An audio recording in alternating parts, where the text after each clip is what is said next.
So guys आज है grow का लास्ट डेट।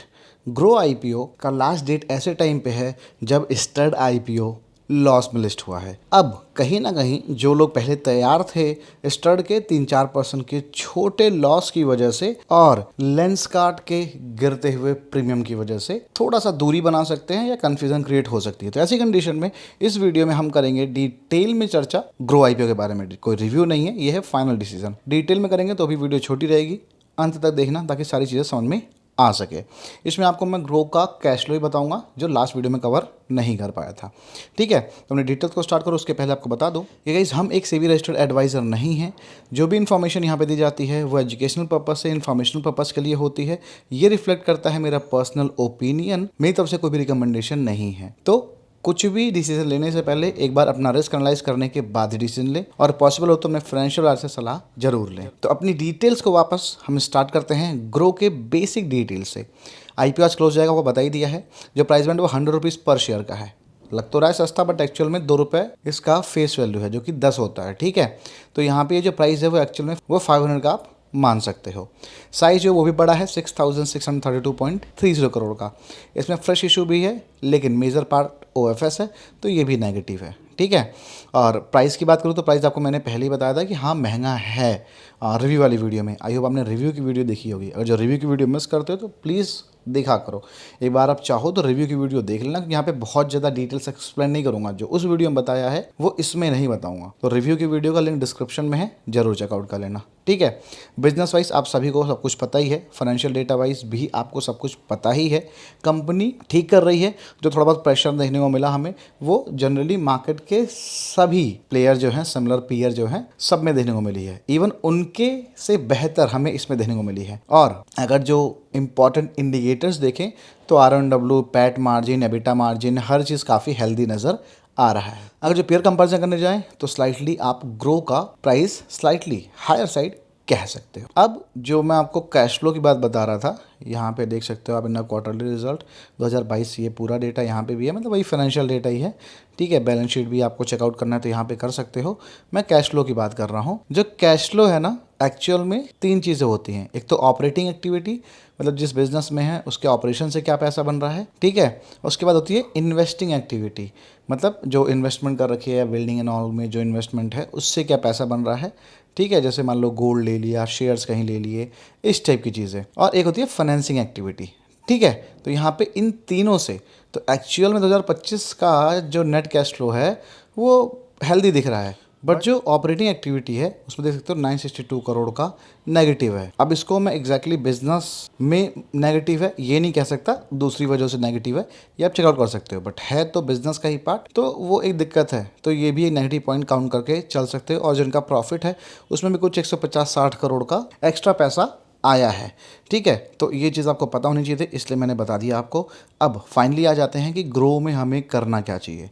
ग्रो का जो सब्सक्रिप्शन डेटा है वो आपके सामने स्क्रीन पे है। और बता दीजिए जो सब्सक्रिप्शन डेटा है ये 11:10 का है।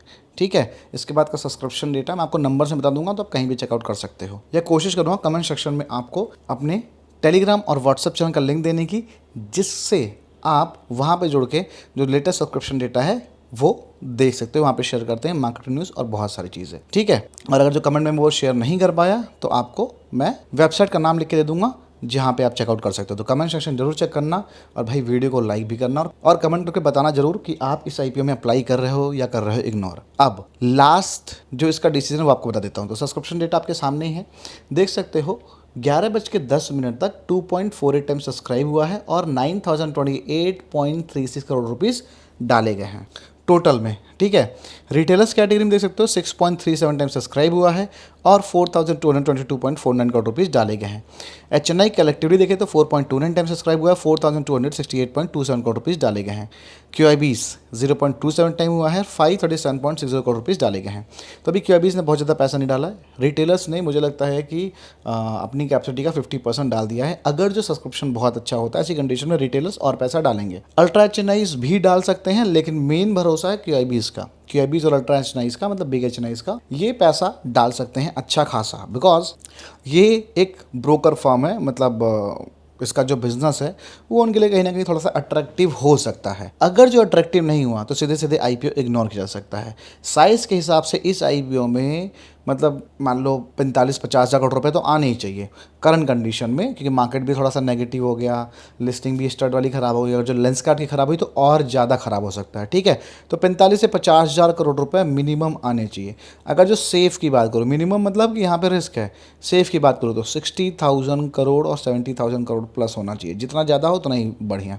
अब इसको अगर जो आपको मैं नंबर्स में बताऊँ कि एग्जैक्टली नंबर क्या हो सकता है, तो सेफ्टी पॉइंट के लिए मान लो सेफ जाना है, अपने को रिस्क नहीं चाहिए, ऐसी कंडीशन में 16-17 गुना होना चाहिए। जो 16.5 हो जाता है, मतलब 16.5x हो जाता है, तो मान लो 60,000 करोड़ पार कर जाएगा। 17 गुना हो जाता है तो 65,000 हो जाएगा। 18 गुना पार कर जाता है तो नियरली मान लो 70,000 के नियर पहुंच जाने वाला है। नियर 1-2 हज़ार कम रह जाएगा। तो एक्चुअल में 17 गुना मतलब 16 से 17 गुना सब्सक्रिप्शन होना चाहिए फॉर अ सेफ पॉइंट। और ऐसे में भी बहुत ज़्यादा उम्मीद नहीं कर सकते हैं। उम्मीद कितनी रख सकते हैं? उम्मीद रख सकते हैं 10-15-20% तक का लिस्टिंग, और वो भी विथ रिस्क 5% to 10% का। ठीक है, अगर जो सब्सक्रिप्शन जो मैंने बताया है इससे कम होता है तो 10% तक जा सकता है। इस सब्सक्रिप्शन पॉइंट पे सेफ्टी काफ़ी हाई है, गेन मिलने के चांसेस ज़्यादा हैं, लेकिन मान लो किसी वजह से रिस्क रहता है तो 5% तक का रिस्क रह सकता है। और अगर जिसमें लेंसकार्ड को 1 लाख करोड़ पार किया तो बहुत अच्छा सब्सक्रिप्शन डेटा है वो, और सेफ्टी में कुछ ना कुछ देने को मिल सकता है। बट बता दो मार्केट डायनेमिक है, आप इसमें रिस्क इंक्लूड करके चलें भाई। जिस दिन लिस्टिंग होगी उस दिन मार्केट डाउन हो गया तो कितना भी सब्सक्रिप्शन हो जाए, कुछ भी हो जाए, क्योंकि कमी तो है इसमें ना, प्राइसिंग का है इशू, दूसरी चीज़ों का इशू है, तो ऐसी कंडीशन भाई नेगेटिव लिस्टिंग हो सकती है। नेगेटिव लिस्टिंग क्या भाई, 5-10% ज़्यादा का रिस्क नहीं है। ध्यान देने इस बात का, आप रिस्क ले रहे हो या नहीं ले रहे हो ये आपका खुद का अपना डिसीजन होना चाहिए, मेरी तरफ से कोई रिकमेंडेशन नहीं है। अब बात कर ले इसके जीएमपी की। जब मैं वीडियो रिकॉर्ड कर रहा हूँ करंट में गाइस, जो जीएमपी है वो 6 to 7 रुपीज़ की बची हुई है, जिसके हिसाब से अराउंड 7% का लिस्टिंग एक्सपेक्टेड है। बट इसके हिसाब से कभी भी लिस्टिंग नहीं होती, और जो जीएमपी है ये गिरा है क्योंकि मार्केट कंडीशन नहीं फेवरेबल है, और जो लिस्टिंग स्टार्ट की हुई है उसकी वजह से भी लेंसकार्ड के प्रीमियम भी गिरे हैं, इसके भी गिरे हैं। ठीक है, तो मैंने आपको सारी डिटेल्स दे दी है। कमेंट करके बताना जरूर कि आप इसमें जानने वाले हो या नहीं जानने वाले हो। कोशिश करूंगा लिंक देने की, कई बार वहाँ पे लिंक नहीं पोस्ट हो पाता तो आपको वेबसाइट का नाम लिख के दे दूंगा। आई होप आपको वीडियो पसंद आई हो, हेल्पफुल लगी हो। हेल्पफुल लगी तो सब्सक्राइब करके सपोर्ट जरूर दिखाना। मिलता है अगली वीडियो में।